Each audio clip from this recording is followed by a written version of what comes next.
Ya hasta ahora solo... ver más personas, pero excelente que tengamos ahí algunas personas que nos pueden ayudar en la interacción. Lo primero que quería mencionar es que la noción de cambio organizacional es diferente a la noción de cambio individual. Pero en esta ponencia vamos a ver cómo hacemos una conjunción de estos conceptos que no son tan sencillos de poderlos graficar y entender. ¿Ok? Entonces, procedamos a, tal vez, me encantaría que, este es un taller, recuerden, no es una ponencia. Entonces, me encantaría escuchar a las personas que están ahí en línea, si tienen alguna prerrogativa especial, algún concepto que les gustaría trabajar, si trabajan en alguna organización, para poder ser mucho más específico en las cosas que mencione y tal vez obviar otras, ¿no? Entonces, quisiera ceder un poquito la palabra a cada uno de los participantes para que me cuente en qué está y qué motivó a estar acá, ¿no? Para poder afinar el taller.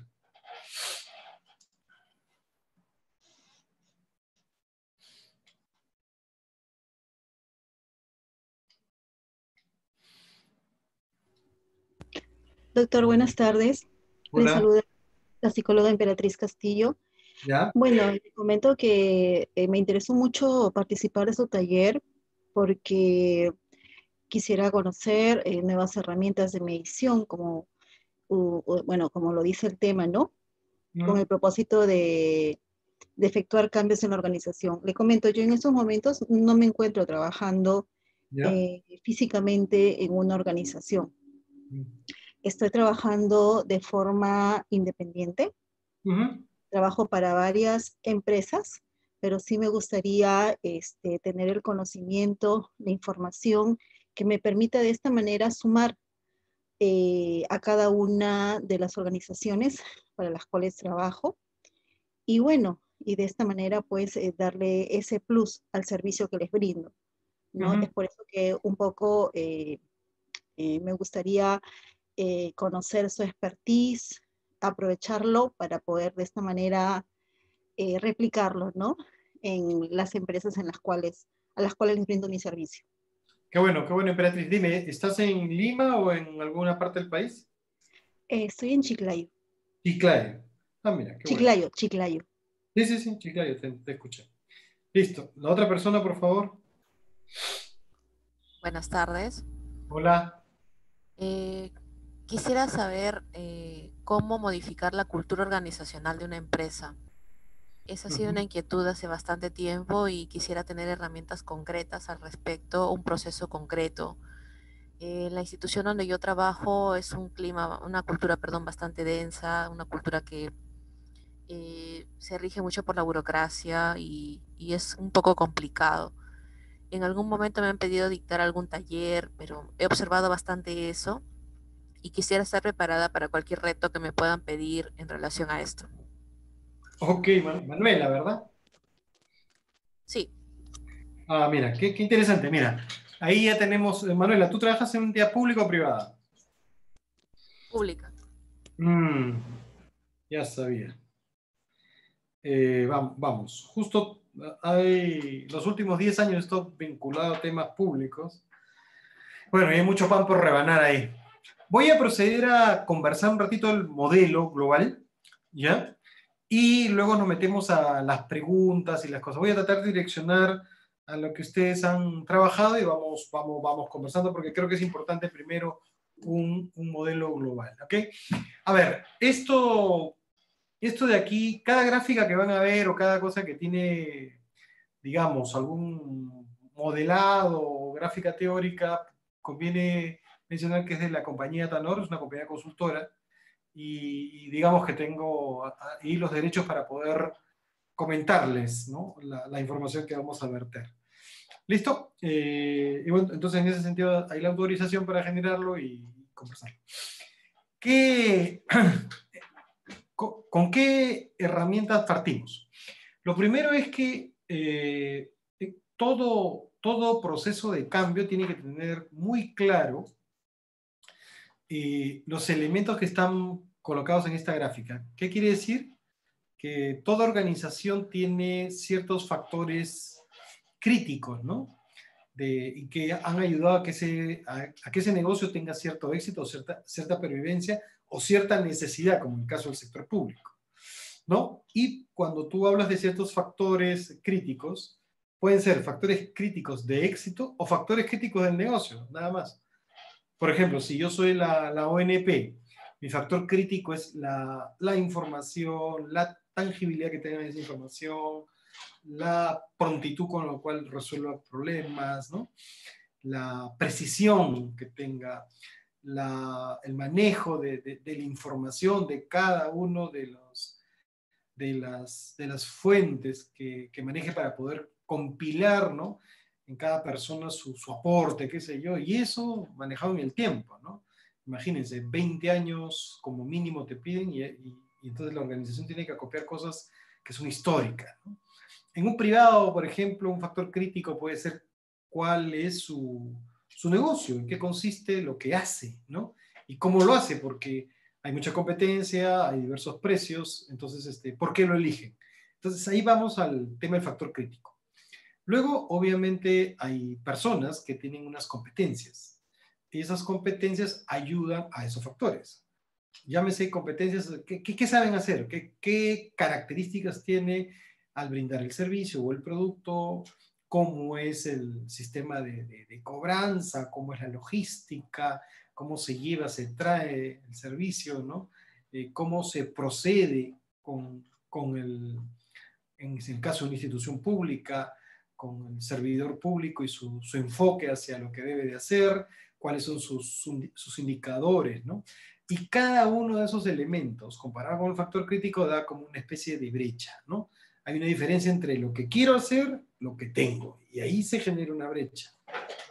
Estructuralmente la organización, todas las organizaciones tienen unos procesos armados en un sistema, ¿no? Un sistema de conocimientos, ¿no? Que es lo que ustedes ven acá, el primer peldaño de esta gráfica.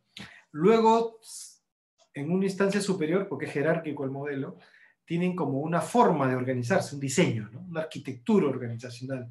Hay áreas que se componen, hay áreas que interactúan, ¿no? Y esas áreas tienen una forma de establecer sus prioridades, sus metas, sus alcances, ¿no? Y para que eso tenga cierta direccionalidad, se trabaja mediante una estrategia, ¿no? Vamos a ser una empresa orientada hacia la calidad, vamos a ser una empresa orientada hacia excelencia, vamos a ser una empresa orientada hacia la productividad. O sea, ¿qué concepto hay detrás de la organización? Y ahí se modela la estrategia y todo lo demás corre en cascada. Y por último, y lo más importante, es qué cultura tiene. Entonces, si queremos entender todo el modelo dice cultura 2 porque cada organización tiene su propia cultura. Todo esto plantea un enfoque hacia cuáles son las creencias de la organización. Obviamente, es un patrón compartido, ¿no? De creencias que cada una de las personas tiene y que si no la conoce la va modelando, ¿no? Entonces, por ejemplo, ahí ustedes ven el sistema de creencias alrededor tiene unos conceptos que es el servicio al cliente, la excelencia operativa o la innovación, ¿no? Continua. Entonces, son como 3 enfoques que puede tener una organización frente a su modelo de sistema de creencias. Uno orientado al servicio al cliente, que es, oye, nosotros, ¿cómo enfocamos lo que hacemos, ¿no? Supuestamente, las organizaciones públicas deberían tener ese enfoque, ¿no? El servicio al cliente. Una excelencia operativa es, ponte una empresa de aviación, ¿no?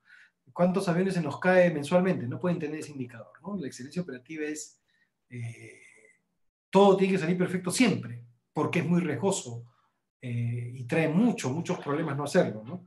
Una compañía, por ejemplo, que trabaja con alimentos, ¿no? Excelencia operativa. Tú no puedes tener el más mínimo problema de tus insumos porque puedes traer problemas muy serios, ¿no? En la pandemia me parece que hubo un problema con un producto que se llamaba Poet, ¿no?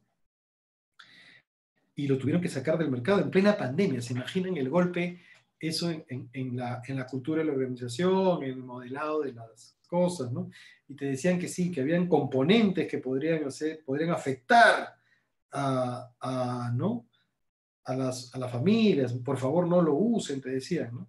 Entonces, se imaginan cómo está esa estructura organizacional, especialmente en el área de calidad o de producción, respecto a ese mensaje tan complicado que brindaron en plena pandemia, ¿no?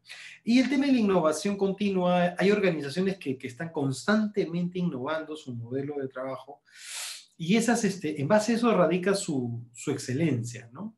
Su posibilidad de estar siempre conectado con las personas, etcétera, ¿no?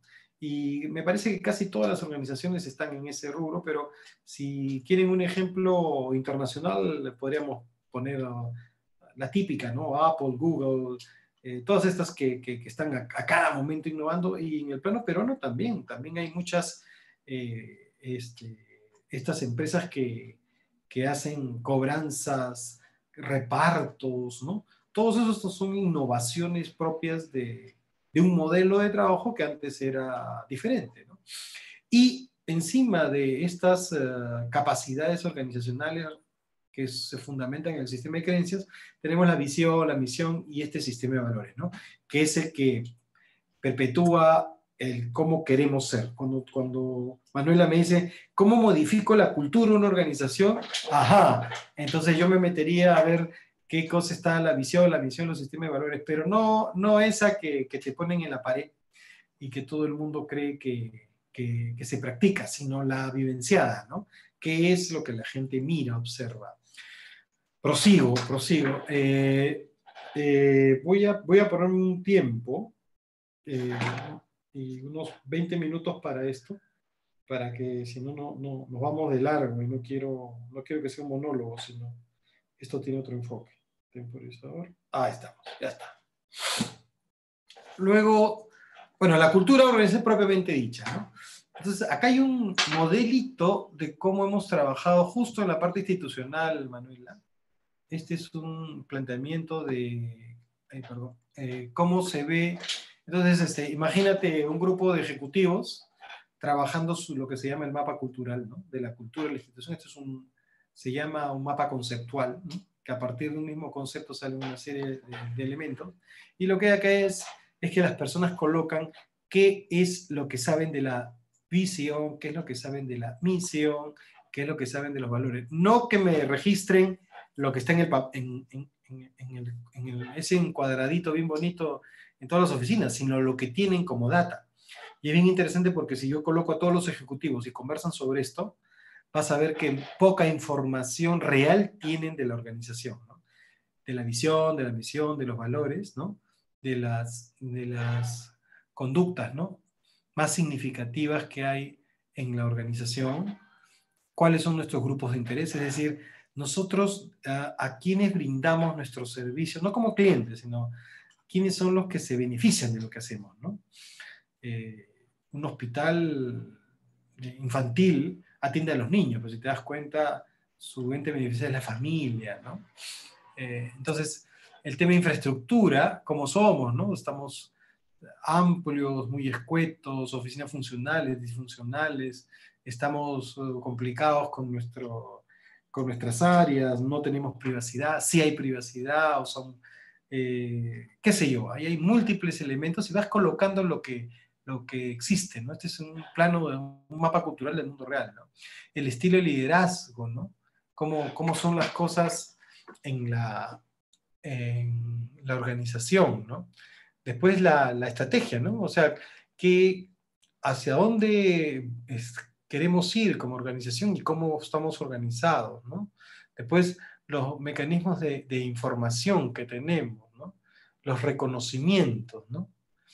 El tema del planeamiento estratégico, ¿no? Lo tenemos, no tenemos. Y por último, las comunicaciones. O sea, esto de que es como un mapa, pues, ¿no? Que te ayuda a construir la cultura. Entonces, cuando tú tienes un grupo de ejecutivos que van escribiendo cosas sin necesidad de mirar lo formal, comienzas a ahí ver qué es lo que ocurre con la cultura. Habitualmente esto lo hace un tercero, porque hacia adentro te dicen, ay, ¿cómo vamos a hacer esto? Vamos a perder tiempo. Porque esto requiere mucho tiempo para hacerlo, mucho tiempo para procesarlo y mucho tiempo para entender en realidad qué significa esto que van a escribir acá y que se puede consolidar en un mismo modelo versus lo que realmente tienen en el plano formal. Entonces hay varios aspectos ahí que son muy complejos de trabajarlo, ¿no? Vamos con el proceso en sí. Yo les hablé que el elemento clave de lo que hacemos es el diseño, ¿no? Y en el diseño, o cómo nos organizamos, hay para mí 3 grupos claves, ¿no? Obviamente la gerencia, los jefes y los colaboradores. Son instancias claves porque con ellos podemos armar lo que nosotros denominamos la estructura paralela del cambio, le llamamos estructura paralela de la organización, que no es otra cosa que cada uno de estas personas que están funcionalmente en esas posiciones pueden tener otro modelo de trabajo a partir de lo que se quiere modificar. Ejemplo, si queremos tener, como es el caso, una plataforma informática que ayude a viabilizar mejor nuestro servicio, y se pone eso como un esquema estratégico, varias de las personas que funcionalmente estaban en un área, o varios jefes que tenían cierto rol, ¿no? O muchos colaboradores que tenían que hacer tal o cual tarea, pasan a otra cosa totalmente diferente, ¿no? A trabajar, por ejemplo, cuál pueden ser los procesos clave, o cuál puede ser el rediseño de los procesos a partir de esta noción de modificación tecnológica, ¿no? De un área, o a partir de un potenciamiento de la relación con los clientes, qué sé yo. O sea, ahí hay varios temas y va a depender un poquito cuál es el foco que se haga. Por eso el taller, ¿no? A ver, ¿qué foco tienes? Entonces yo te digo, ya en mi experiencia he visto esto, lo otro. Y las áreas, que no es otra cosa que nuestras unidades funcionales, ¿no? Para generar cambio. Yo creo, y siempre pongo como ejemplo que es muy curioso, cuando se pelean los jefes de las áreas, automáticamente las personas que la componen también se pelean, ¿no? Es muy gracioso porque cambian los jefes y las áreas siguen peleadas a lo largo del tiempo, ¿no? Y a veces me ha pasado en una organización que era relativamente joven, 6 años, 7 años de creada, y que veía que el área se confrontaba mucho, ¿no? Las áreas, ¿no? Y eran áreas justo que tenían que ver como decir, unos eran los que diseñaban y estos eran los que construían a nivel software. Y lo curioso es que eran muy tirantes la relación. Los jefes anteriores habían sido una pugna muy, muy fuerte, pero ninguno de los dos estaba, pero las áreas se habían conflictado. Cuando nos juntamos todos, digo, hola, ¿cómo estás? Qué gusto, ¿no? Y comenzaron a trabajar en forma de casi mágico, literalmente. Ustedes dirán, oye, estás hablando cosas que no son ciertas, pero les digo que sí, que sí. Claro, eran varias reuniones, mucho trabajo y todo, ¿no? Entonces, sigo graficando el modelo. De hecho, lo que ustedes ven como una flechita ahí tenue, ¿no? Y que dice es el proceso central del negocio o los factores críticos, ¿no? Hay unos objetivos organizacionales que se modelan y lo que hay que hacer es cómo es el estilo de comunicación para que estos procesos tengan cierta coherencia en los objetivos organizacionales. Por último, tenemos este estilo de comunicación que tiene resultados, ¿no? Apenas veas que no funciona, hay que cambiar la forma de comunicarse, ¿no? Hay 2 elementos importantes aquí, estratégicos, ¿no? Uno, le vamos a llamar el alineamiento conductual, que no es otra cosa que el reforzamiento de esos comportamientos deseados y exitosos. Y otro elemento que es la perspectiva, es decir, a dónde queremos mirar, ¿no? El direccionamiento futuro de la organización. Si tú no tienes claro a dónde quieres ir, es poco probable que no puedas alinear conductas. Y si tú quieres reforzar, por ejemplo, un patrón de innovación, tú tienes que reforzar justo aquello que favorece la innovación, ¿no? Que son grupos de trabajo chiquitos, favorecer el error, no dictaminar el error, no peyoratizarlo, ¿no? Entonces, parece mentira, pero es súper útil cuando uno dice, ya, el alineamiento conductual, voy a reforzar las mejores prácticas. Y lo que se refuerza ahora con mejores prácticas son prácticas que yo le llamo cosméticas, ¿no? Son cosas medias estandarizadas, cosas que no tienen mucho que ver con tu proceso central de negocio, ¿no? El trabajador del mes, y ya no sabes qué hacer, porque son 5 en el área y cada uno sale cada 2 meses, ¿no? Y no es cierto, porque uno es un medio sinvergüenzón, el otro es medio complicado y conflictivo, pero tiene que estar ahí, no sabes qué hacer. Entonces ahí es donde interviene qué tipo de área quieres, qué tipo de servicio quieres brindar como organización para poder brindar un reforzamiento específico a las conductas deseadas o exitosas. Y todo esto obviamente se retroalimenta con lo que se llama el aprendizaje, ¿no? De la organización a través del feedback o feedforward. Luego comentaré qué es eso. Entonces, si queremos tener una cultura organizacional correctamente direccionada, tenemos que tener un alineamiento estratégico, pues, ¿no? Hacia dónde nos vamos a dirigir. No del punto de vista formal, ojo, sino, así como los he mencionado, a través de estas estructuras, ¿no? Que son estructuras de gente. Eso es gente. Gente no es una entelequia, son personas. Los jefes son personas, los colaboradores son personas. Lo único ahí diferente son las áreas, que es esos grupos de trabajo que son bien potentes y que ahora hay toda una corriente de fraccionarlas para crear como equipos, ¿no? Equipos transversales de trabajo. Y eso es muy útil para lo que se piensa hacer, ¿no? Bueno, ya el proceso central, los objetivos ya los hemos visto, el estilo de comunicación también, resultados, ¿no? Y todo lo que hemos hablado, ¿ok? Entonces vamos a trabajar punto por punto ahora. Entonces, la estructura, como les mencioné, lo primero que hay que armar es cómo es nuestra estructura, ¿no? Sobre cuál vamos a trabajar el proceso, ¿no? ¿Qué queremos reforzar en nuestra gente, ¿no? La productividad, la calidad, el servicio, ¿no? Entonces, ese alineamiento de cada práctica es muy importante porque ahí están los objetivos, ¿no? Entiendo yo que en la parte privada el objetivo es mucho más preciso, ¿no? Tenemos que tener 14% de penetración con 12, no sé, pues 9% de utilidad, con una participación en un mercado de tanto, con un volumen de tráfico de tanto, o sea, los parámetros están muy bien focalizados, ¿no? En el caso de las instituciones públicas, a veces eso se lleva a un plano más formal, formalista, diría yo, que propiamente de ejecución de negocio. Entonces, a veces el patrón del indicador puede ser hasta contraproducente para el objetivo estratégico que se haga. Y ahí es donde uno tiene que tener mucha claridad para poder entrar en un proceso de cumplimiento de la regla o de la norma exigida, pero más allá de ese cumplimiento, realmente patrocinar esas conductas que son útiles para el cambio que se quiere realizar. Eso, digamos, tiene que estar muy bien articulada con el director ejecutivo, con el secretario general o con la instancia máxima de la organización para que haya consonancia, ¿no? Porque si no, lo que ocurre es que se patrocina una serie de conductas que no necesariamente son las que llevan hacia el foco de la organización, ¿no? Después tenemos ese alineamiento conductual. El alineamiento conductual es parte de esta noción que queremos hacer de modelar, ¿no? ¿Qué cosa es la que tú quieres reforzar? Entonces, el cumplimiento de las metas, ¿sí? ¿Cuáles son las metas, no? Si están definidas, tú puedes generar indicadores.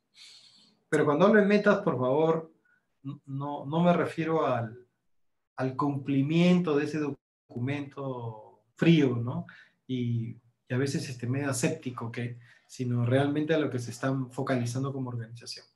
Luego tenemos a dónde queremos ir, ¿no? ¿Qué queremos ser? ¿A dónde queremos trabajar?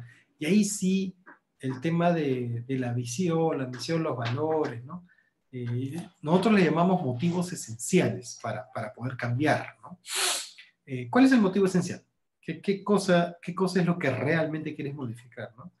Nuestro nivel de interacción con la gente, el servicio propiamente dicho, nuestra calidad operativa, fallamos a cada rato, o esa noción de entregar un servicio cabal, ¿no? Íntegro. Ahí entramos en ese motivo esencial para cambiar. La gente cuando tiene claro dónde quiere cambiar, es bien sencillo el planteamiento. Es sencillo colocarlo, muy complejo la historia que hay detrás, ¿no? El aprendizaje de la organización es un elemento que va unido a esto que estamos hablando del proceso de cambio. Es decir, ¿qué ideas significativas se proponen en cada práctica que sea exitosa? Y eso como desde el plano personal se vuelcan hacia el grupo, obviamente el grupo a la organización, y así generas como un espectro positivo, ¿no? El aprendizaje no es otra cosa que, bueno, señores, ayer hubo una situación en la cual no teníamos la firma, o ayer ocurrió un problema muy serio con una caída del sistema, e hizo que algunos de nuestros clientes no tuvieran el acceso a la información, qué sé yo, y cómo lo resolvió, ¿no? ¿Y qué hizo? ¿Y cómo pauteó? Y de ahí, ¿cómo lo pasas al plano del proceso, de la directiva, del modelo de trabajo, o compartir simplemente con las personas del área, las que tienen que ver con el proceso, para que cuando vuelva a ocurrir sepan exactamente cómo viabilizar ese cambio? Parece que fuera una fórmula mágica, ¿no? Pero en realidad es complejo si es que no te das el espacio estratégico, ¿no? Por ejemplo, una vez a la semana, por ejemplo, un poquito tiempo de definición de las cosas diariamente. Entonces, es como querer sacar de esa rutina y de ese agotamiento que hay detrás de cada pauteo en la organización, ¿no? Vamos propiamente al cambio, ¿ya? A la noción del individuo. Hasta aquí, por favor, ¿alguna pregunta? Sí me interesa. Estamos a 5 minutos. Yo les dije 20, hemos hecho 15. A ver, Emperatriz, Manuel, ¿alguna pregunta de lo anterior? Porque ahora vamos a entrar al plano ya del individuo.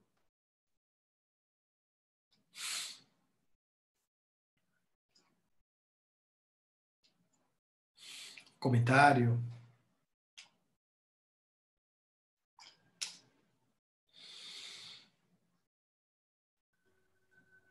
No por el momento de mi parte, doctor. Ok, Manuela.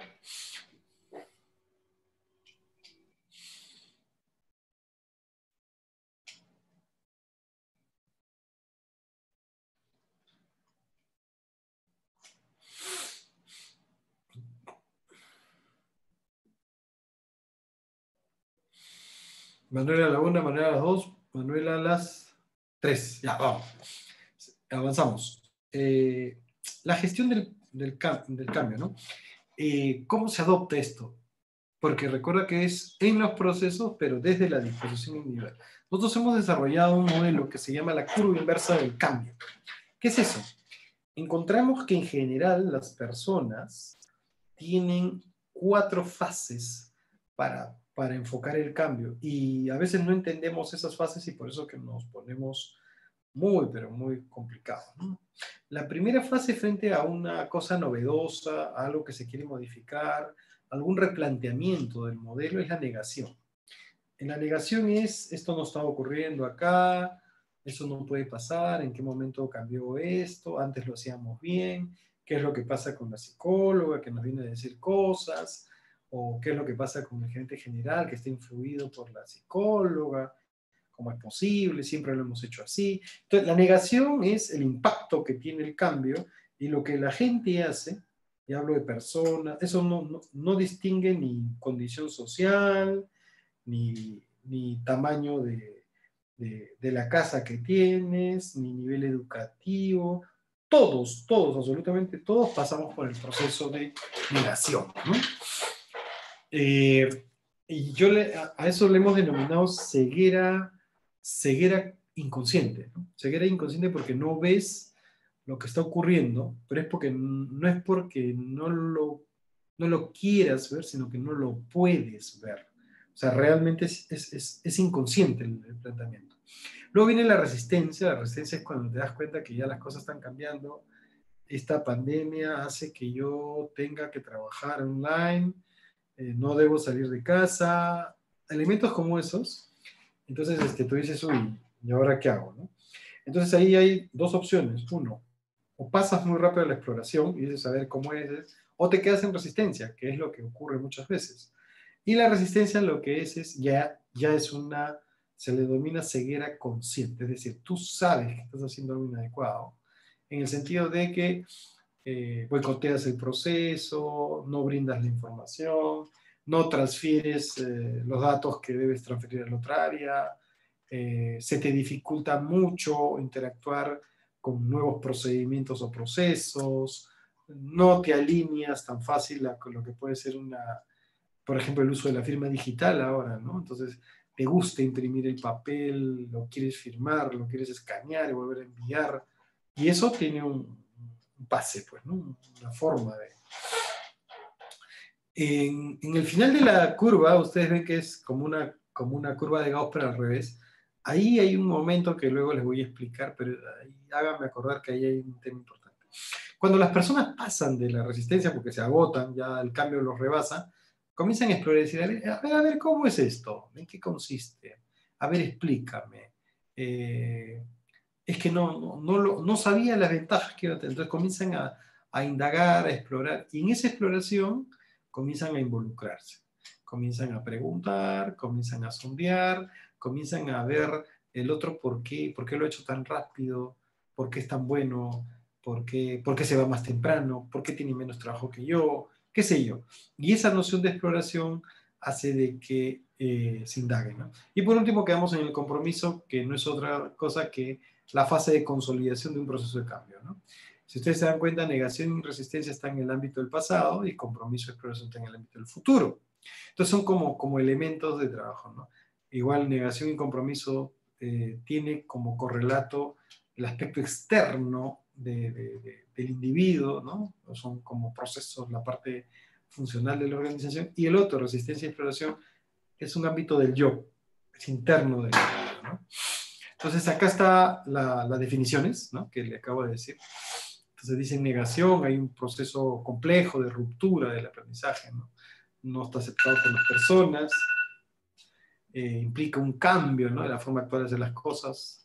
En resistencia me opongo y quiero hacer más de lo mismo. En exploración se despierta un genuino interés de querer asumir nuevas cosas, concentra la creatividad. Y por último, el compromiso, que es la aceptación completa del complejo nuevo comportamiento, etc. Yo les dije que había en la parte de abajo de la curva, hay un punto de quiebre, así le llamamos. El punto de quiebre es que cuando las personas están en fase de resistencia mucho rato, lo que ocurre es que entran en lo que se llama una zona de descomposición, que es una quinta zona.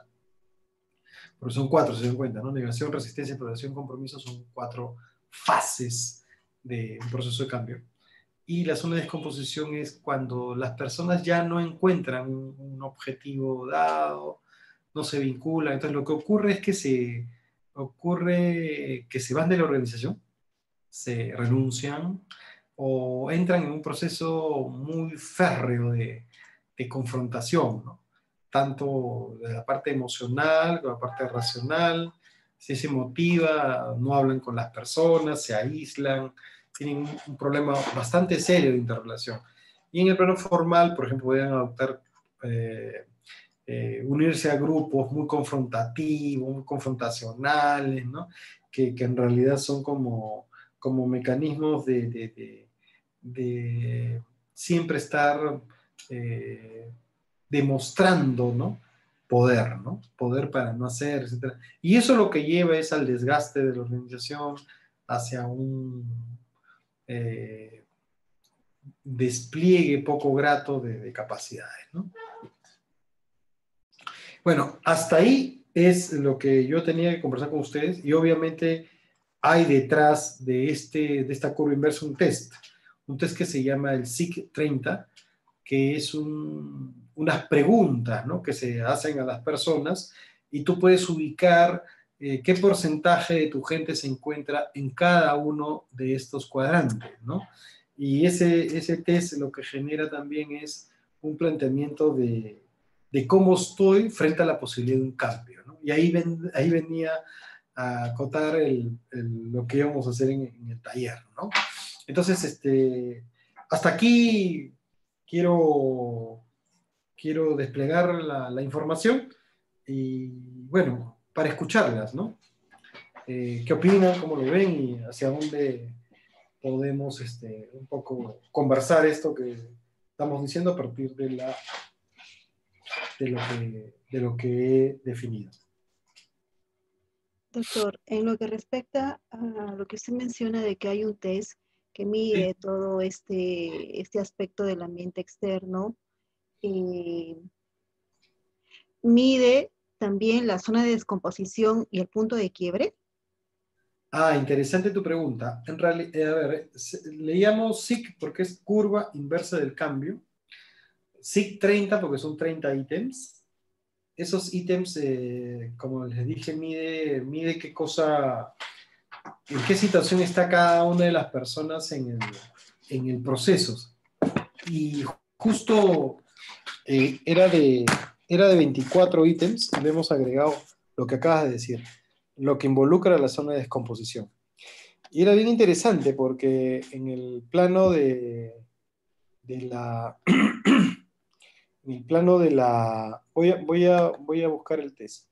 En el plano de la conversación que teníamos con un cliente que era del sector estatal, me decían, nosotros nunca vamos a dejar de brindar el servicio, siempre va a procederse de esta forma, eh, nuestro sistema de trabajo no va a modificarse porque tiene tal o cual situación. Y, y eso me lo dijo, ¿qué te digo? El 15 de febrero, ¿no? El 15 de marzo, Vizcarra decía que por efectos de la pandemia iba a haber el confinamiento total, ¿no? Entonces, me pareció interesantísimo porque luego tuvimos una reunión de trabajo y lo curioso era cómo esta persona reconocía que se había equivocado, ¿no? Que nada en este planteamiento global de las cosas tiene esa perpetuidad, pues, ¿no? Y era bien interesante cómo uno puede equivocarse, ¿no? Estando inclusive, porque ustedes bien saben que un Estado, pues, obviamente tiene servicios que los tiene que brindar sí o sí, ¿no? Sí o sí. No sé si respondo a tu pregunta. Doctor, bueno, en este caso las iniciales son SIG, No, ¿sí? C y C, curva inversa del cambio. CIC 30. Este es un test que usted lo ha elaborado. Correcto. Bueno, está a la venta. Eso lo podríamos conversar para definir y tener ¿cómo se llama? Una mayor amplitud del proceso de consolidación de los baremos, ¿no?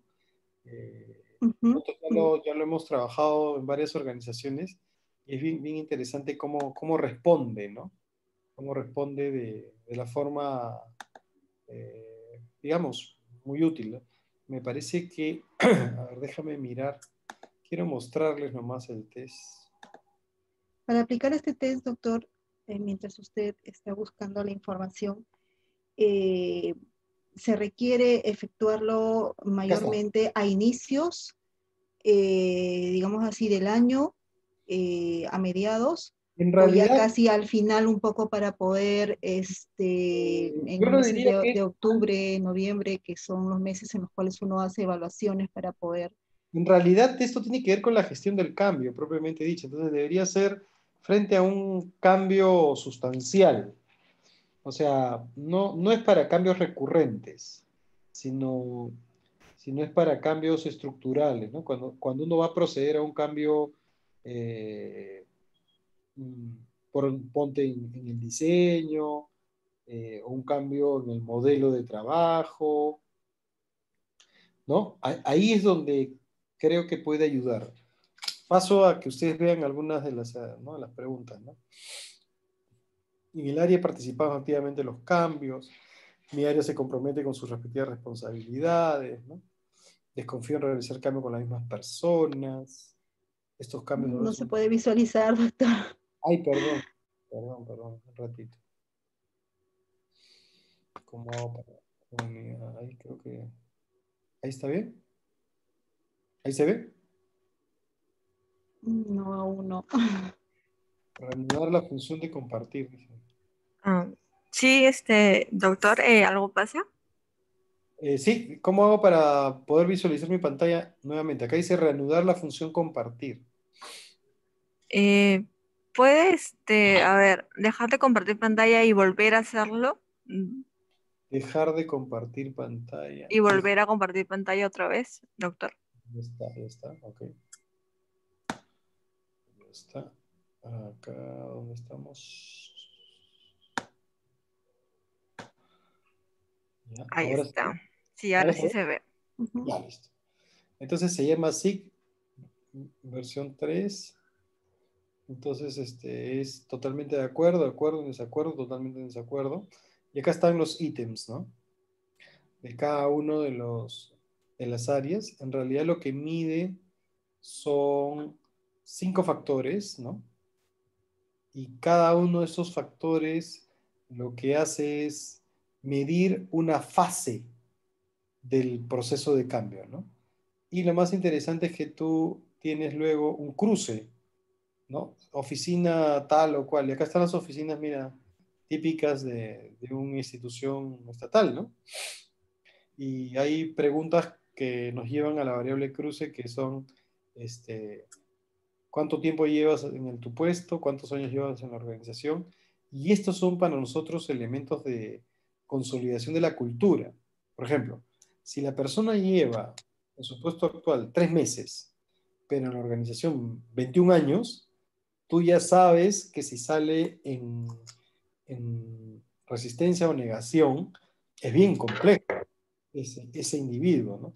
Acá no se mide por Juanito ni Pablito, son estadísticas, ¿no? Entonces, por eso es organizacional. Pero las estrategias sí son bien interesantes porque pueden llevar hasta nivel área, ¿no? Entonces acá tú dices gerente, jefatura y colaboradores, ¿ves? Lo que hemos diseñado en el modelo teórico. Y la edad y el sexo, ¿no? De nuevo, ¿no? Hay gente que dice, oye, pero si soy la única mujer en el área y soy la gerente, entonces ya saben que soy yo. Entonces, son riesgos pues, que hay que asumir en frente a estos documentos, pero el objetivo, como les decía, era mapear esos 4 elementos, ¿no? ¿Se entiende? ¿Sí? Claro, sí, por supuesto. Entonces, el planteamiento básico del proceso es cómo trabajar eh, estas estrategias del cambio en una organización a partir del mapeo de cómo está cada individuo en su posición frente al, digamos, al cambio, ¿no? Si hay muchas personas que se encuentran en una fase de negación, imaginemos, entonces la estrategia del cambio es informar.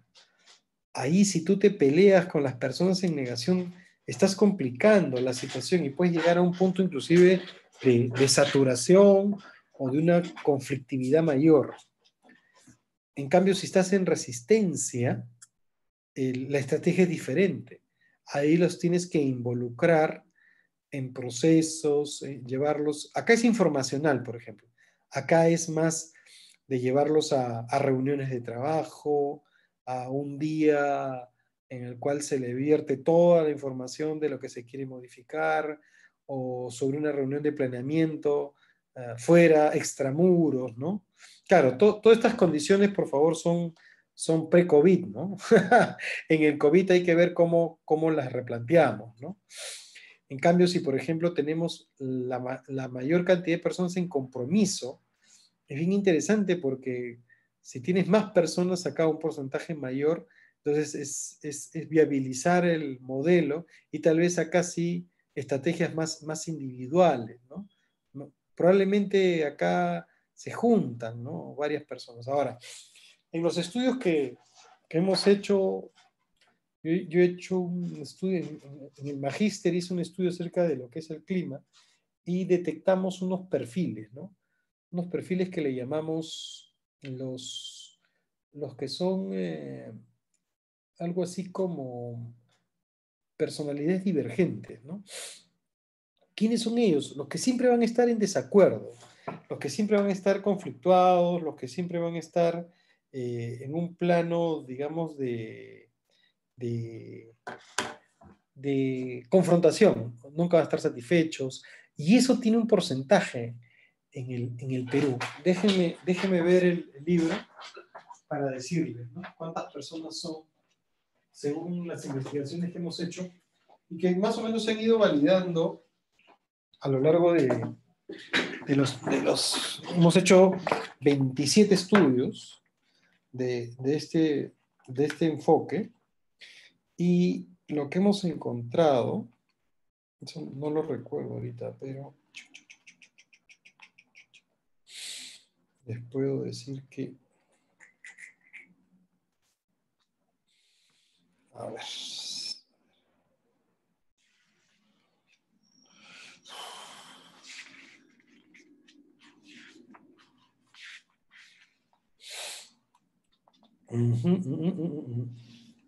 Ah, verdad, acá lo tengo. Acá está. A ver.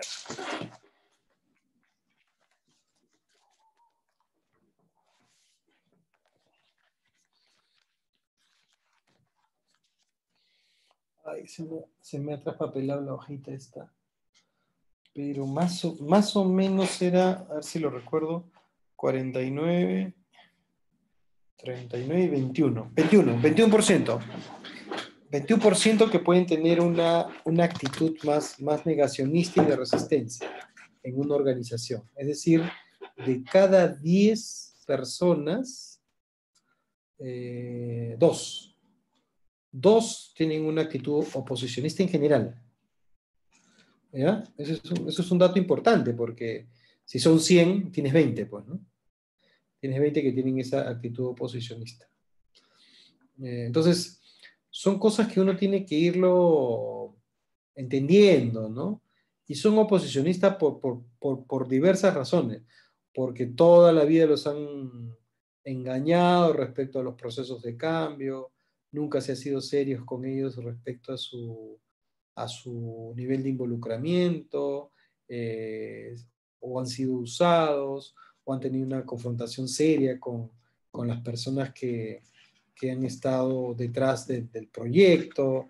En fin, una serie de elementos que tú dices, sí, pues tienen toda la razón para estar en ese plano de oposición, ¿no? De no creer ya en un esfuerzo más de cambio, porque el cambio requiere de mucho esfuerzo por parte de las personas, ¿no? ¿Ok? ¿Se entiende?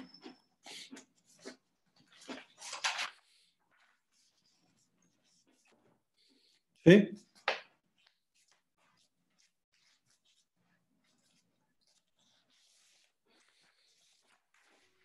¿Sí? ¿Se entiende? Sí, doctor, sí. Otra de las preguntas que yo quisiera hacer, doctor, Sí. ¿qué otras herramientas, aparte de la herramienta que usted ha construido, que me parece muy, muy buena, ¿no? Tomando en cuenta las áreas o las dimensiones mm, que se pueden evaluar para poder determinar esta gestión del cambio. ¿Qué otras herramientas con las cuales uno puede contar o usted nos puede sugerir que nos puede ayudar No, mucho a nuestro cambio, hay, al hay cambio varias. organizacional? Hay varias, hay temas de satisfacción, hay temas de clima, hay temas de cultura, hay temas de levantamiento de capacidades. A ver, te digo todas las que tenemos. Todas las que tenemos. Mira, en el esquema, por ejemplo, primero que nosotros tenemos un concepto que es casi siempre los procesos de... A ver, imagínate, tú estableces un proceso de cambio, reformulas qué áreas son las que entran en capacitación, colocas la meta, ¿no? Y lo que ocurre es que lo brindas al área de capacitación. Y el área de capacitación no tiene ese enfoque de lo que es un proceso de cambio. Es decir, se piensa que es el agua hierve a 100 grados, a 99, a 97. Marque la correcta, ¿no? Y curiosamente, los procesos de cambio no son respuestas correctas. En los procesos de cambio, el modelo de respuesta a las situaciones, todas son válidas, porque todas parten de un modelo más integrativo de lo que es la organización. Entonces, cuando uno entra en un plano de pregunta correcta, respuesta correcta, patrón correcto, formación, capacitación, curso correcto con evaluaciones correctas, entras en tiempo. No puedes realizar el planteamiento que se quiere realizar porque así no es el proceso de cambio, pues. El proceso de cambio es vertiginoso, es complejo. Entonces, el método no tiene que ver con un centro formativo. El centro formativo mapea conocimientos, brinda herramientas de gestión y control y entras en procesos formativos con las personas a partir de un diagnóstico de necesidades, ¿correcto? En cambio, lo que estamos hablando son más o de centros de desarrollo o centros de aprendizaje. Los centros de desarrollo tienen que ver con el liderazgo, el desarrollo de equipos, ese diseño de las estructuras de cambio, el replanteamiento de las actitudes de las personas, el modelo de habilidades. Y en el centro de aprendizaje sí son más temas que tienen que ver con barreras de comunicación, quién influencia más, la gestión del conflicto, el mapa de influenciadores. Entonces son como herramientas que modelan el sistema de cambio. Todo esto son obviamente procedimientos bajo lo cual la psicología organizacional replantea todo lo que se ve en el plano del cambio, ¿no? Entonces, cuando tú dices qué herramienta hay para cada aspecto, o sea, un mapa estratégico de líderes tiene una herramienta. El desarrollo de equipo de alto rendimiento hay que medir competencias, hay una herramienta. El diseño de estructuras paralelas hay otra herramienta. El diagnóstico de redes de comunicación hay otra herramienta. El mapeo de gestión de conflictos hay otra herramienta. El diagnóstico de barrera de comunicación hay otra herramienta. El mapa de influenciadores tiene una herramienta de medición. Los otros son más conocidas, ¿no? Que es el diagnóstico de necesidades de información, el mapeo de los conocimientos o ver qué cosa hay por cada función puesto y las herramientas de gestión y control. Eso sí se tiene bastante claro. Las otras no se tienen claro y justo las otras provienen de la noción del cambio, pues, ¿no? Ahora hay muchas metodologías ágiles y todo, pero esos son procedimientos de lo que puede ser el cambio, pero la pregunta es hacia dónde cambias, ¿por qué cambias? ¿Por dónde va el cambio? Entonces ahí sí están, es como tener una Stilson y una llave, ¿no? Y creer que sirve para todo, ¿no? Entonces lo usas como martillo, como serrucho, como desarmador, y en realidad tiene un objetivo, pues, ¿no? Las metodologías, famosas metodologías ágiles, las metodologías Scrum, ¿no? Que parcelan los procesos, que dividen, que lo vuelven más óptimo. Y son parte de metodologías de la ingeniería, ¿no? Que se usan en la gestión de proyectos y que han dado muy buenos resultados y siguen dándolo. Pero la pregunta es, ¿cómo las viabilizamos desde el punto de vista de la psicología organizacional? Ahí ya viene otro punto. No sé si fui claro. Es un poquito frondoso el planteamiento, pero es cuestión de digamos, considerarlo, ¿no? Sí, está muy claro, doctor, en ese sentido, ¿no? Y, por ejemplo, en este equipo de gestión del cambio organizacional, ¿Ya? nuestra participación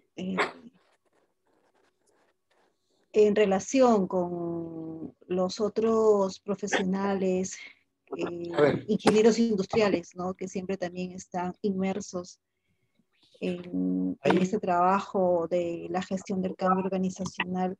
Has tocado una vibra complicada, ¿no? Sí, porque siempre no concordamos en algunas cosas. No, en muchas. Yo lo que creo es que las áreas por ejemplo, de gestión de procesos, de control de procesos, las áreas que ven el tema del MOF, el ROF, en el caso de organizaciones estatales, ponte, ¿no? Tiene ingenieros industriales ahí que son bastante buenos para su planteamiento, pero, siempre un pero, no conocen mucho de la dinámica de la resistencia de las personas, y los psicólogos tampoco, o sea, hay que ser honestos, ¿no? Entonces, los planteamientos que a veces se brindan o se esquematizan son más verticales, son más procedimentales, y usan el viejo recurso de irse directo al organigrama, pues, ¿no? El organigrama es el elemento de factor de cambio más importante que existe para los ingenieros, ¿no? Claro, para ellos es el...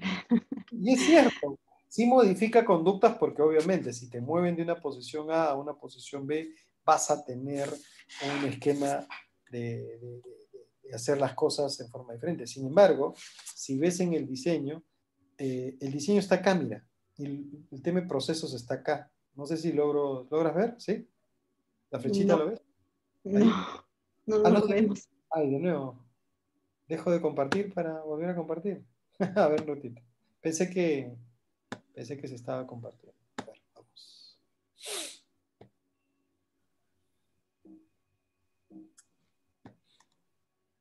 ¿Ahí se ve? Sí. Ya. Entonces, cuando yo te mencionaba que esta estructuración era jerárquica, era porque esto se forma como una especie de lógica. Si esto yo lo muevo a un lado o al otro, estos son los procesos, ¿ya? Este es el diseño, estas son las áreas, cómo estamos organizados. Entonces, en el nivel de proceso es donde los ingenieros son extraordinarios, son muy buenos. Acá también, pues a veces modifican áreas, modifican composición de personas, replantean algunos criterios. En estos dos ámbitos son buenos ellos. Sin embargo, hay estos dos ámbitos que son los más importantes, ¿no? Porque jerárquicamente están más elevados. Me explico. Si tú modificas un proceso, que puede ser un proceso crítico del negocio, pero acá a nivel de la cultura se dice, ya no vamos a mirar la excelencia operativa, sino el servicio al cliente, todo cambia. O sea, estás modificando un patrón cultural. ¿Se deja entender? Si tú modificas un patrón cultural, modifica la estrategia. La estrategia modifica la forma en que te organizas y la forma en que te organizas modifica el proceso. Esa secuencia la tiene que tener clara el ingeniero y no la tiene clara. No la tiene clara porque piensa, porque ha visto que con solo estos dos movimientos se mueve la organización. Y es cierto que se mueve, pero muy poco tiempo. Luego genera resistencias, luego hay una vuelta atrás, y luego comienzan los memorandos, y luego comienza esta relación distónica, ¿no? Confrontacional, y todo lo que ya has visto seguro. Cuando trabajas estos ámbitos, modificas esto eso se puede hacer inclusive en forma colectiva. Obviamente, por ejemplo, si la organización, por ejemplo, en tu caso, ¿qué cambio estaban haciendo para darme una idea? Bueno, siempre me he desarrollado en el ámbito agroindustrial. He ¿Industrial? trabajado agroindustrial. ¿O cuál? Agro. Agro. Ah, perfecto. Agro, ya. A ver, yo tuve una experiencia con agro con unos procesos IQF de una exportadora de espárragos, me parece. Entonces, ¿qué pasaba ahí? Que ahí es el nivel de excelencia operativa, es decir, todo tiene que llegar a tiempo, todo tiene que salir a tiempo, porque si no, el barco te deja, pues, ¿no? Y o, o simplemente tu exportación se cae, ¿no? Si es que no tienes los volúmenes correctos, qué sé yo. Entonces, recuerdo que cuando conversábamos con el gerente general de qué modificar en la cultura, era el tema de la aceleración de la toma de decisiones en las diversas áreas, ¿no? Y que esa toma de decisiones era con coordinación, es decir, un par de llamadas previas, avisar ¿no? Con copia a todos, el tema de la toma de decisiones colegiada. Entonces, habían como prácticas que incrementaban la velocidad de los cambios a hacer, o mejor dicho, del procedimiento. eh, y lo que tenías es que era una relación bastante rápida, bien ágil. Y, y recuerdo mucho que en ese tema del agro lo más importante era la velocidad. Yo recuerdo muchísimo eso. Ya la parte técnica sí tenía, obviamente, un proceder, un manejo, ¿no?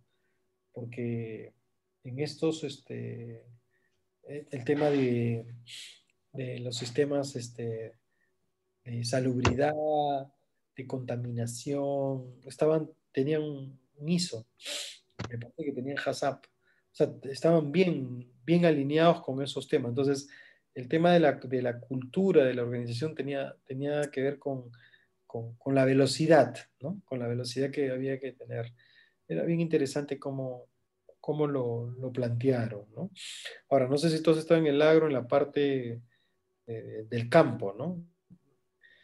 En el Sí, campo. en ambos. He estado en lo que es Explotación. proceso, sí, Ya, de packing y en campo.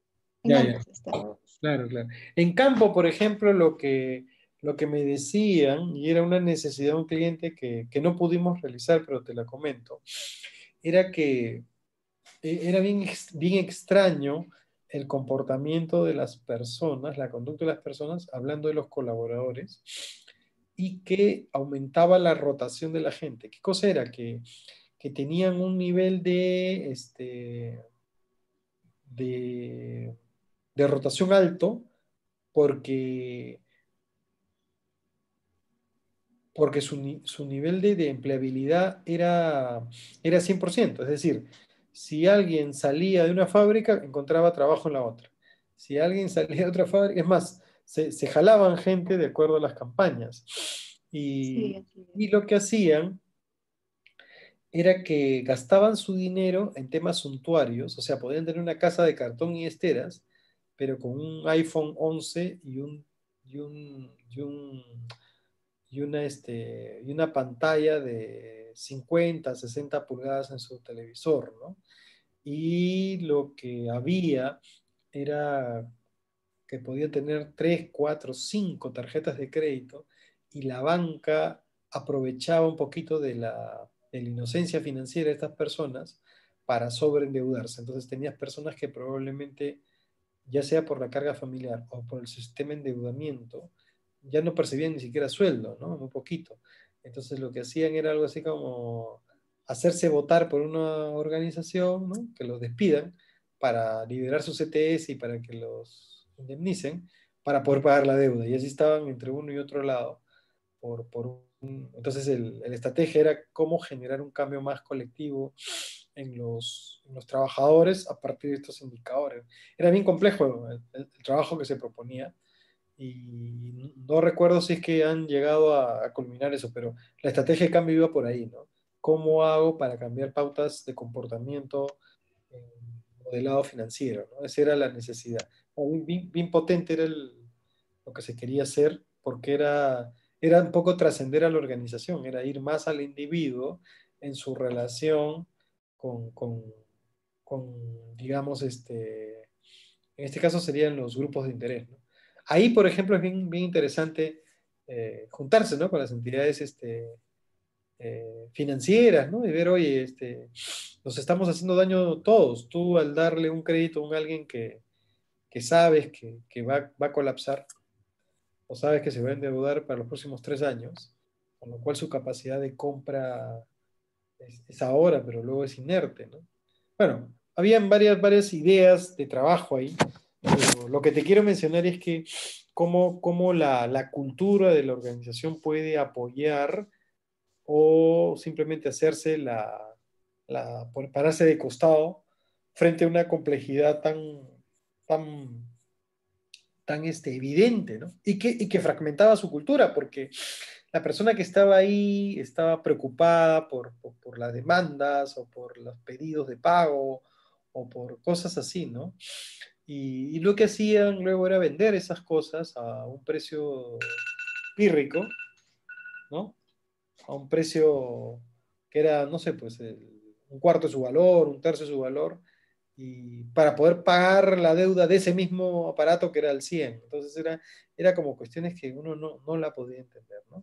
Y había una competencia entre uno y el otro, y como había trabajo, hay trabajo, ahora no lo sé porque la pandemia ha cambiado a todos, pero era un elemento bien importante, era estructural, y no estamos hablando de pocas personas, ¿ah? Lo que te hablo es más o menos como de 400, 600 personas con problemas serios, ¿no? En ese lado, ¿no? Bueno, por ahí iba la experiencia. Sí, así es. Se Sí, sí, suele sí. dar y ante esa situación que hemos tenido también nosotros no nos hemos aliado con los bancos porque de hecho que los bancos los ven a ellos como clientes, ¿no? Pero sí de nuestra parte hemos tratado de brindar esta información con economistas un poco para que puedan de esta manera tener Ahí yo, tener, como le digo, la capacidad de poder ahorrar, de gastar solamente lo suficiente para lo que es su trabajo, porque si bien es cierto, ellos tienen la opción de salen de ese trabajo, se van a otro, ujú, pero tienen que ver también de que el sector no les paga ningún otro beneficio, ¿no? Porque se supone que bajo el régimen agrario ya están dentro de su remuneración, dentro de su remuneración ya está contemplado el porcentaje adicional de lo que es la CTS, de lo que es la gratificación, ¿no? Pero de que ellos salgan de una empresa y encuentren trabajo en otra, sí la hay, siempre y cuando se esté en campaña, ujú. ¿no?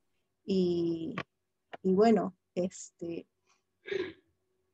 nosotros tratábamos en la medida de lo posible de dar esas capacitaciones un poco para que ellos lo valoren, Ujú, ¿no? Y de cierta parte se fidelice con nosotros, porque siempre en el sector claro, estamos a las quitadas con el personal, sí, claro, claro. ¿no? Personal obrero, y bueno, pues siempre nuestras capacitaciones han estado orientadas un poco para que ellos también puedan mejorar en la parte económica y también tener un bienestar en la parte familiar, porque como ellos pasan mucho tiempo de sus horas trabajando dentro de la planta, ya sea en el turno de día o de noche, porque a veces trabajaban 11 horas, Claro, claro. ¿no?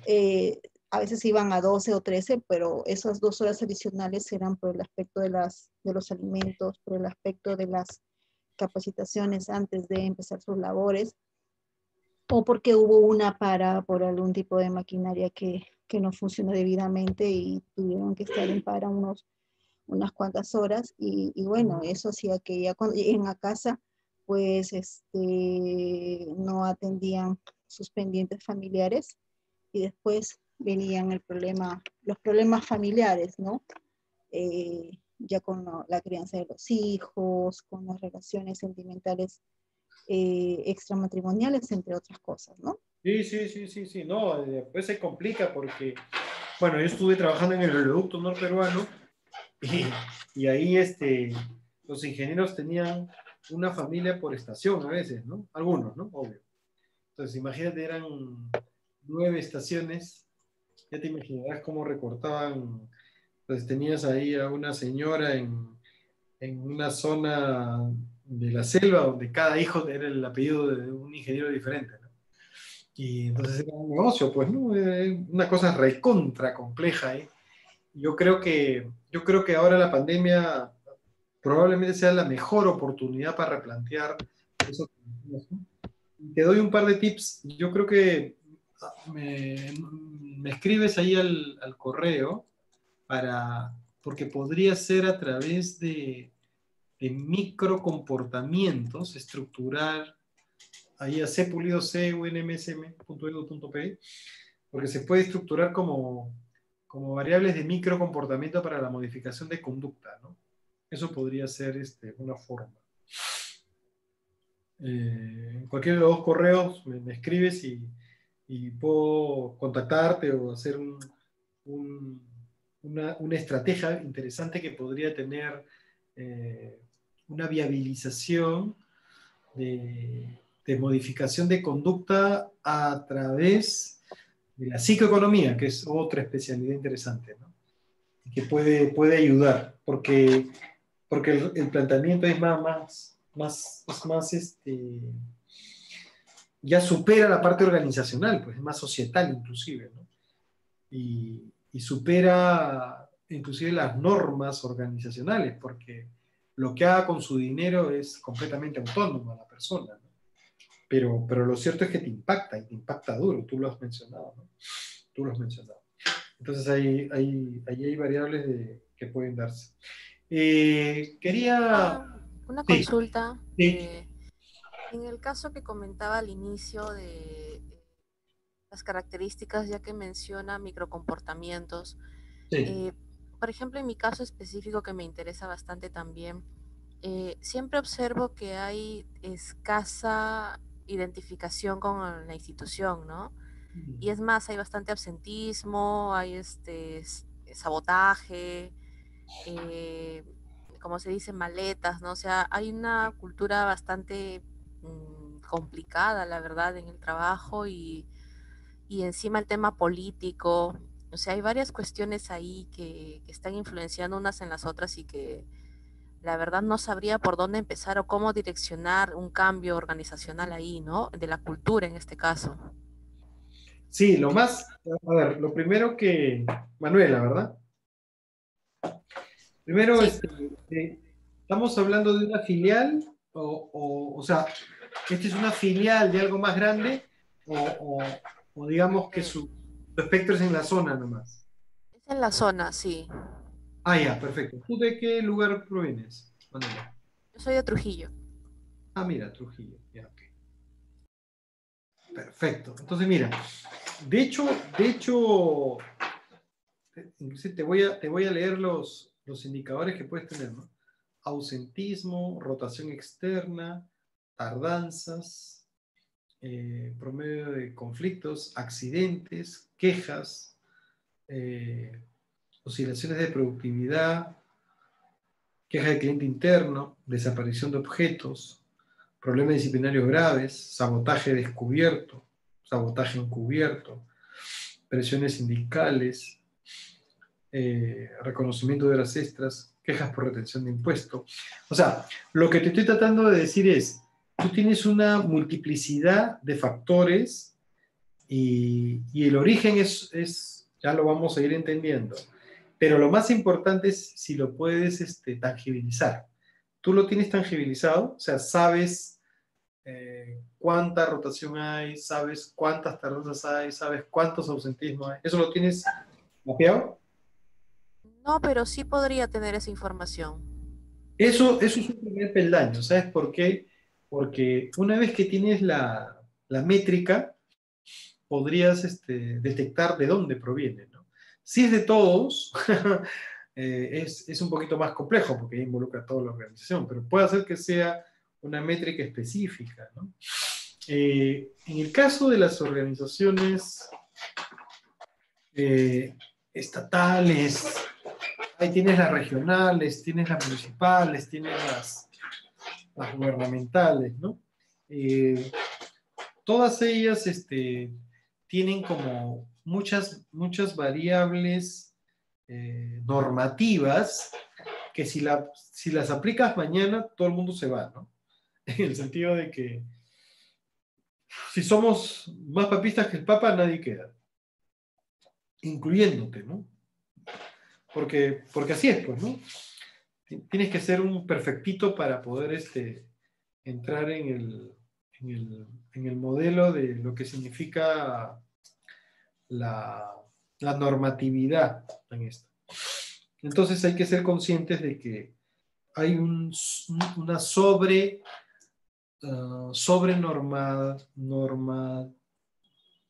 ¿cómo sería? Una sobrenormatividad, ¿no?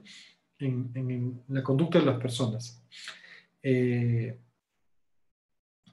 Algo que genera mucha posibilidad de modificar el aire y de tal vez priorizar aquellos que tú dices por dónde arranco, es, ¿cuánta gente tienes más o menos a cargo? ¿Cuánta gente en la organización? Wow, es inmensa. Yo diría ¿Cuántos que hay? miles, miles. ¿Cuántos hay en Trujillo, no? En Trujillo estamos hablando, ¿no? Sí, en la organización pues serán, no sé, 4.000, 5.000, no sé. 4.000 o 5.000 ya.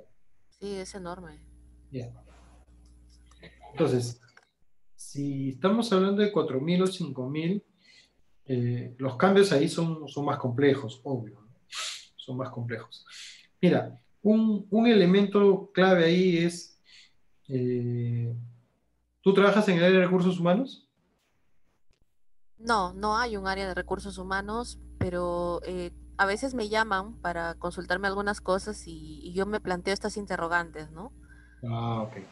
Y una pregunta, ¿quién ve el tema de gente? ¿Alguien ve o no?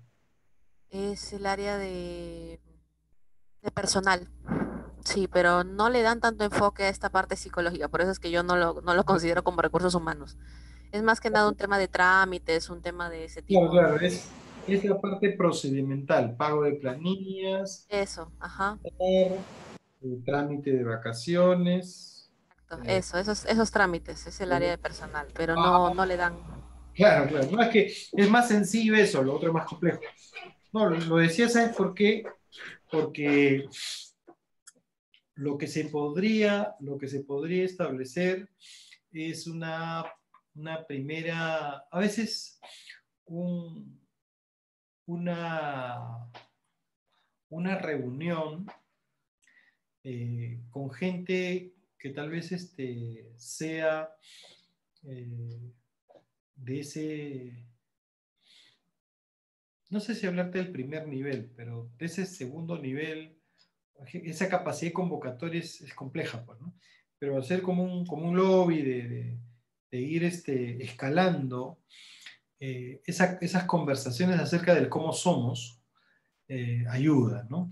Eh, recuerdo mucho que en organizaciones de esta magnitud, la, la clave es alguna acción desde un área transversal, ¿no?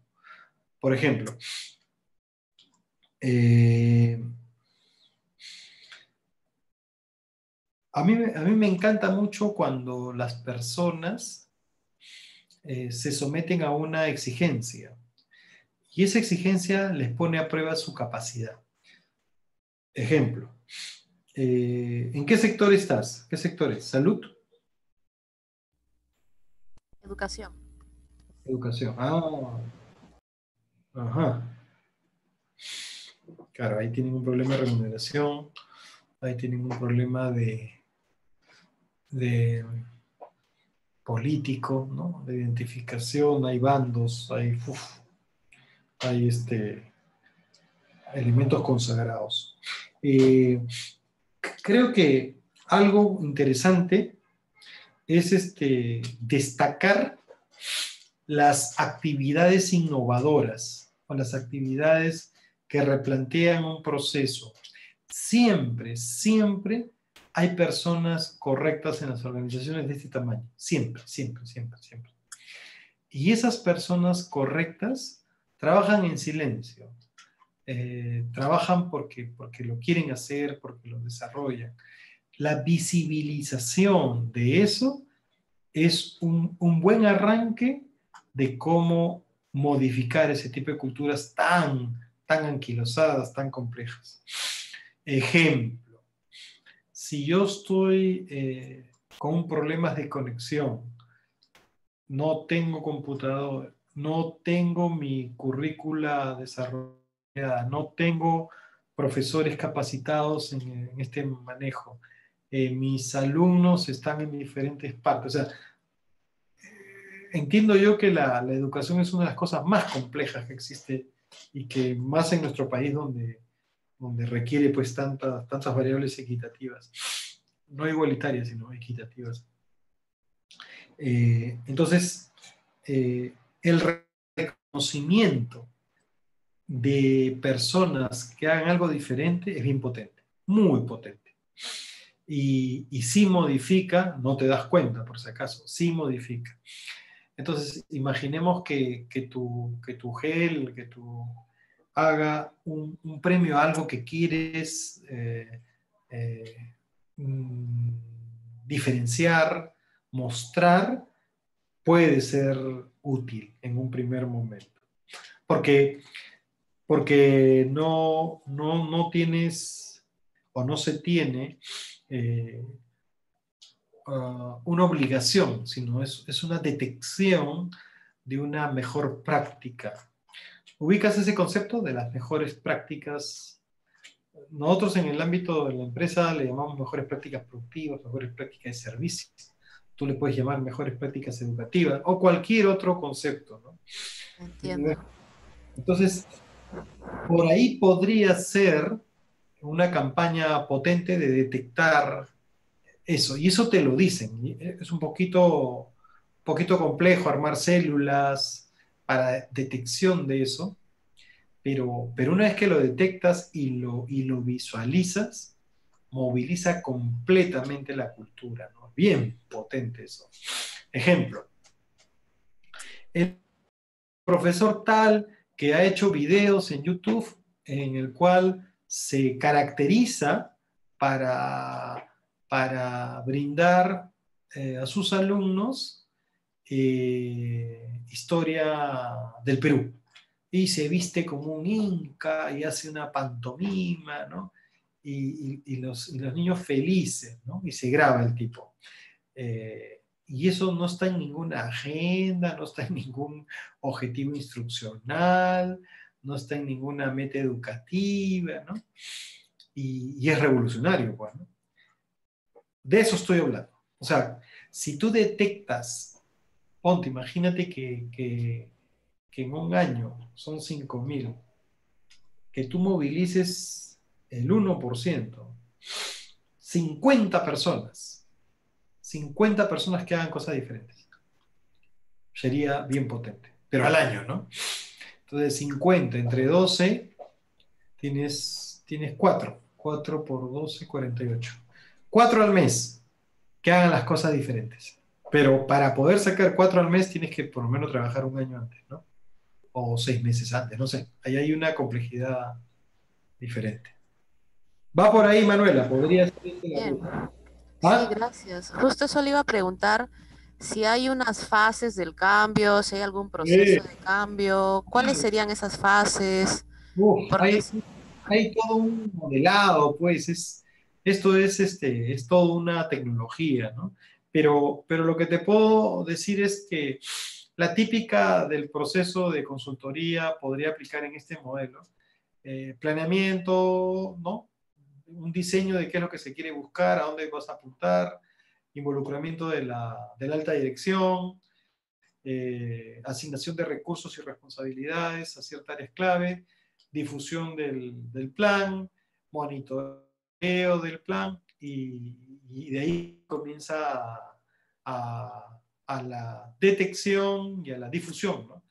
Y ahí yo te sugiero que no uses cosas del Estado, sino estructuras o herramientas paralelas, ¿no? Facebook, YouTube, ¿no? Cosas que todo el mundo accesa simplemente con un link.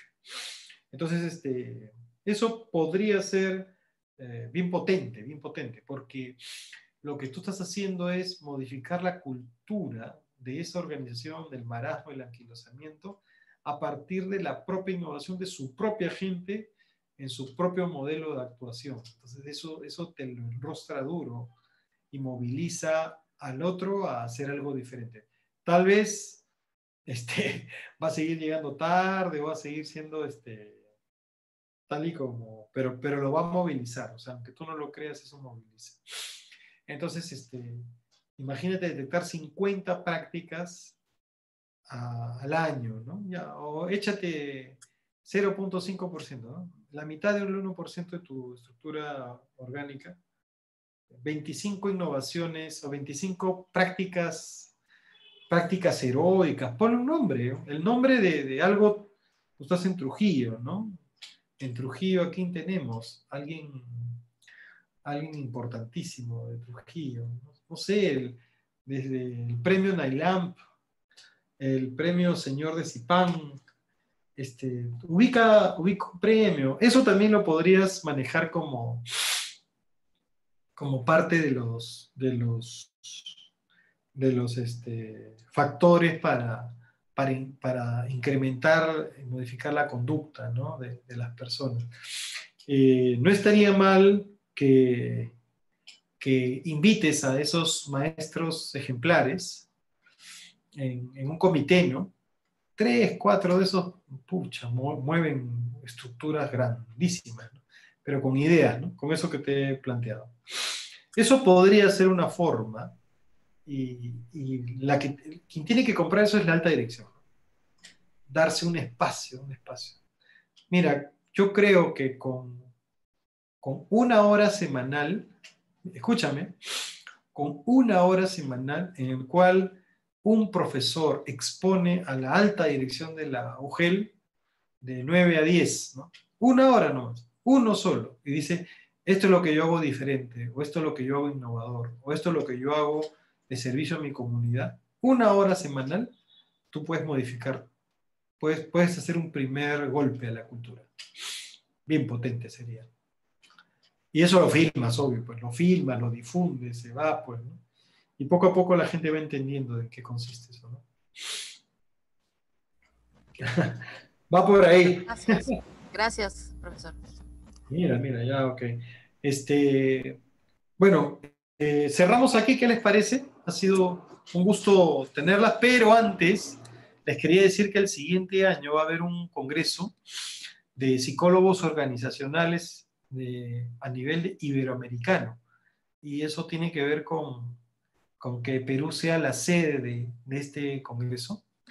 Es el 7º congreso, han habido 6 versiones en diferentes países, en Argentina, en Colombia, en Brasil, en Chile, y el que les habla está haciendo la gestión, no lo está haciendo, no, sino ya la tenemos para agosto del siguiente año, el que se haga este evento acá en Perú. Van a venir 400 investigadores de toda Iberoamérica. Estamos viendo con el colegio y San Marcos la posibilidad de articular todo esto. La posibilidad no, la articulación de esto. Y es parte de la Red Iberoamericana de Psicología Organizacional y del Trabajo, ¿no? Entonces, me permito, por favor, plantearles un video de lo que es esto, para que lo puedan un poquito entender qué cosa es lo que se va a hacer. A ver, un ratito. ¿Se ha detenido la función de compartir pantalla? Ok. Un segundo, por favor. Sí, puede enviarlos también, bueno, en mi caso, a mi correo, doctor, para poder de esta manera difundirlo también. De todas maneras, o sea, eso es importantísimo. Espérate un ratito, ¿dónde está? Igual al mío, profesor, yo también puedo difundirlo. Sí, eso necesitamos, difusión. Un ratito, a ver, ¿dónde está? Lo tenía acá. Acá estás, video. Ahí está. ¿Qué tengo que hacer? Tengo que... Compartir pantalla, doctor. Pantalla, QuickTime Player, compartir. ¿Lo pueden ver ahí? ¿Ven mi pantalla? Sí, doctor. Listo, vamos.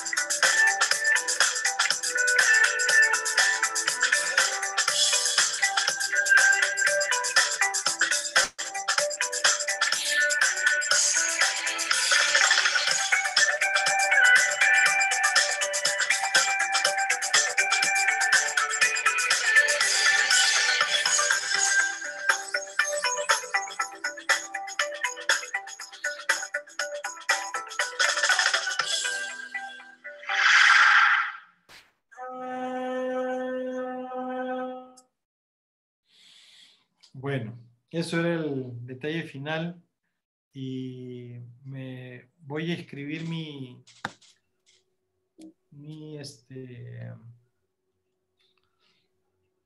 correo para que ustedes me envíen a su vez sus números y con eso mantenemos contacto, ¿ok?